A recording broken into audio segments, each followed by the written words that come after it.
Hello, my lovely little gemstones. It's Afira, and today I'll be reading Swallow Your Pride, Chapter 3 by Quarantine Vibes. Quick warnings for this chapter: mentions of vomit, panic attacks, fire, fainting, and disturbing imagery. Chapter 3. The Fire Within and Without. Remus didn't have murder on his schedule for the week, but he supposed he could shuffle some things around. Remus had been chilling on his bed, scrolling through Grindr. Not to be confused with Grindr, the dating app.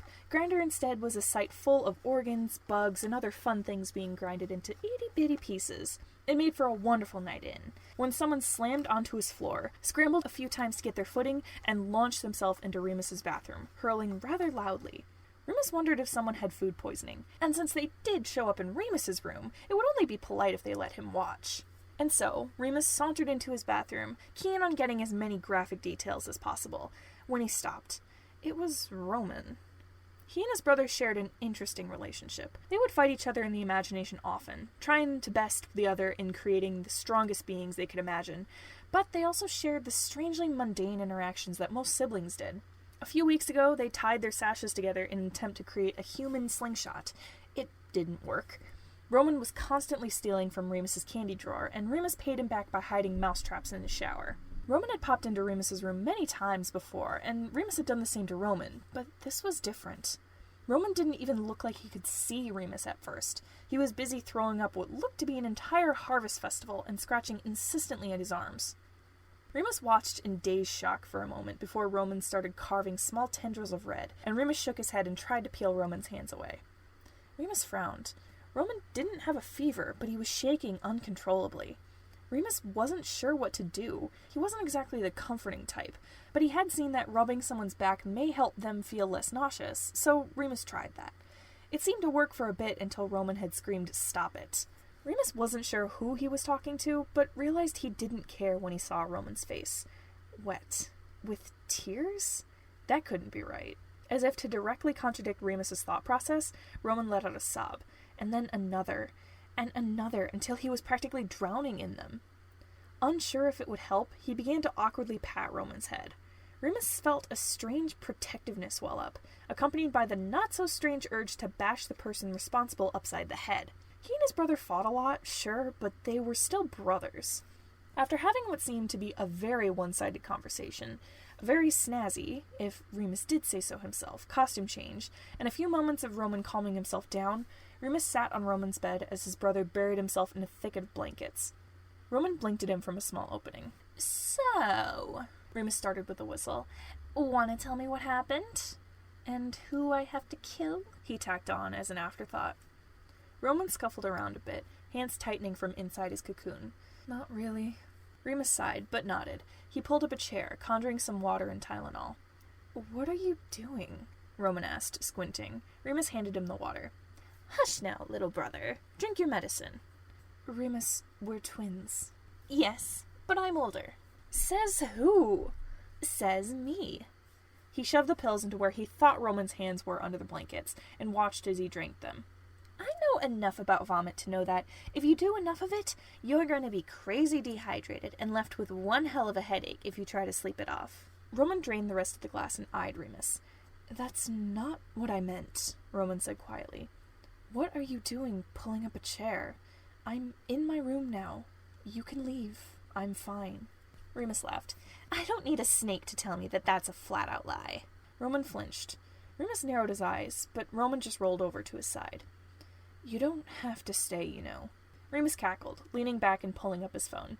"Oh, I know. I just love staying where I'm not wanted." Roman mumbled something into his pillow. "What?" Trying his best to mimic a duck sound. "I said..." Roman lifted his head slightly. "I never said you're not wanted." Remus paused his scrolling, then lifted a hand to his forehead. Oh, did you hear that, everybody? He wants me around." Roman flushed. "Shut up." "Shut up." Remus wiggled his eyebrows. "My little brother loves me." Remus caught the pillow that was hurled at his face. "You're not older." "Am too." "Are not." "Am too, a schoolly-boo." "You're a fucking nightmare sibling." Remus threw the pillow lightly back onto the bed with a grin. "I know, thank you." "Ugh, whatever." Roman huffed back onto his mattress. "I'm tired. Gonna go to sleep." He flopped his head onto his ridiculous number of pillows, facing away from Remus. Roman's room wasn't silent. There were occasionally gusts of wind from the imagined window, and the rustle of some scuttling tails and padding paws, but it was much quieter than Remus's room. Remus couldn't tell if he found it calming or unnerving. As he was trying to solve his inner debate, Roman, who he had assumed fell asleep, called him. "Remus?" he asked. "What happened to gonna go to sleep?" A pause. Then, "Thank you." Roman shifted and, after a few moments, fell into an even breathing pattern, finally actually falling asleep. Remus rubbed at his face, trying to ascertain why his face felt so strange. Oh, he was smiling. He hadn't even noticed. How strange. Remus leaned back, picking at his mustache and upper lip as he scrolled through his phone. He probably could have gone back to his room, but something told him to stay. It wasn't like it was late, and call it brotherly instinct or a sense for the unusual, but whatever it was, Remus listened. He was the type of guy that listened to his gut. He had once tried to map out his stomach growling as Morse code to see if his gut was trying to communicate with him. He was a gut guy. An hour of mindless scrolling, and Remus was starting to seriously doubt his gut and all its assorted tubing, when something strange happened. Quietly at first, but then gradually getting louder, the furniture in Roman's room began to shake. The drawers trembled and the desk vibrated until Remus rubbed his eyes. Out marched supplies and pencils and markers and chalk. Boards and canvases and easels all flew around the room. The materials crisscrossed each other, flying from corner to surface to corner. At first, it was utter chaos. Remus couldn't make heads or tails of anything. But then, after a few tumultuous moments, and after Remus dodged, nearly getting stabbed with an X-Acto knife, the random shapes started to take form. The dark blob of paint on the canvas turned into a face. The angry blue and brown scratches on the easel turned into shadows and highlights of a hand. The pink-gray swatch of the wooden panel turned to a tongue. Remus spun around the room in awe as each piece of art came to life. A man ripping himself in half. A man cutting out his own tongue with metallic gleaming scissors. A man holding a dead songbird and clutching at his throat. Remus felt a strange giddiness bubble up from his stomach. He knew that Roman was sleeping, and he knew he needed it, but he couldn't help it. Inspiration. Pure inspiration. Right in front of him, working away and creating with such fervor that it made Remus want to cheer. "Roman!" Remus whisper-shouted. "Roman, look!" As creative sides, inspiration usually struck quick and left no footprints. But rarely, they knew, inspiration could linger, creating out of seemingly nothing, bringing forth art in the form of true passion, emotion given form. "Remus," Roman started groggily. "What?" Roman paled. Remus didn't notice. "Holy fuck, Roman, this is disgusting." Remus blinked. "Well, I mean, I do see that you've dipped your toe into my usual depictions, but you have my blessing. I mean, look at all this." "Don't look!" Roman yelled suddenly, jumping up. He waved his hand, trying to will everything to drop to the floor. Nothing happened.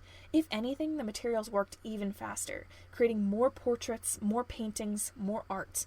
"Stop!" Roman cried, and Remus furrowed his eyebrows. "Why would you want it to stop, Roman?" Roman ignored Remus. He leapt off his bed, trying to physically bring the work down and failing. "Stop! Stop it! Don't look! Don't look!" Roman raked at one of the easels, but the supplies flew around, incorporating the scratch into the finished product. A man ripping apart his own ribcage to where his heart leaked out shriveled-up flowers. "Roman, what's wrong?" Remus cried and ran over to his brother, who had collapsed to his knees with breathing that was all too shallow. "Roman, what?" Remus looked around when something finally dawned on him. All of the pieces, they were all the same person. "Roman, are these all you?" Roman screamed, and the easels went up in smoke. "Holy!" Remus yelped, getting up from his position next to Roman and trying to stamp out the fire. "Roman, what are you—" Another scream ripped out of him. The canvases caught fire, and Remus watched, horrified. He tried to summon water, but his brother's flames were too hot. Remus grabbed Roman by the shoulders, trying to focus on one crisis at a time. Roman's eyes were blown wide. Remus had seen the purple nurple with that same expression enough times to know what was happening. Remus let go of Roman's shoulders and tried keeping his voice low and steady. Tried to coach him through his breathing, but nothing was getting through. More of the art was catching on fire now. A drawer exploded, and Remus saw an entire pile begin to char. He did his best to stomp out the flames and preserve something before getting back to his brother, but nothing was working. Roman was beginning to sway, and Remus knew he couldn't do anything alone. So he called the one side he probably shouldn't have. "Janus!" Remus screamed. "Get your scaly butt over here right now!" Remus coughed. The smoke stung his eyes, and the heat was leaching away the oxygen from the room. "Rem?" came a voice, then a "Holy shit!" Remus spun around to see Janus, hair tousled and eyes suspiciously red-rimmed. His entire figure was cast in the orange glow of the fire as he stared at Remus. "You started another fire?" "It wasn't me! It was—" Remus shook his head. "It doesn't matter." He pointed to a lump on the floor. "Help him!" Roman the lump whimpered from his position, cradling his head in his hands. What?" Janus asked. Remus groaned. Janus was supposed to be a smart side, too. "He's having a panic attack," Remus said as clearly as he could. "Nothing is working. I can't—" Remus swallowed. "I can't—" He gestured, trying to get Janus to understand. And somehow he did. Janus ran over to Roman, hesitating for a moment. Remus saw something like guilt cross the coy side's face, before he closed his eyes and leaned over. Janus glowed yellow, the color mixing in with the embers around him. "It's okay, Roman," Janus said. "It's okay. You're okay. You're fine. Everything's fine." Janus repeated his mantra over and over, disembodied voice resonating until Roman's breathing calmed down. He looked up briefly before swaying and slumping into the snake-side's arms, completely passed out. Fires around them died down, and the art supplies clattered to the floor. Remus watched as Janus carried Roman to his bed and laid him down. He walked over to Remus, who watched him with wide eyes. "What did you do?" Remus asked, mystified. Janus sighed. "I lied to him." Thank you all so much for listening. Make sure to like, comment, and subscribe to make sure you don't miss the rest of the series. If you like what you hear and you want to read more, you can find the link to the author in the description. If you want to check out other podfics I've done, you can click on the playlist linked on the screen. See you next time!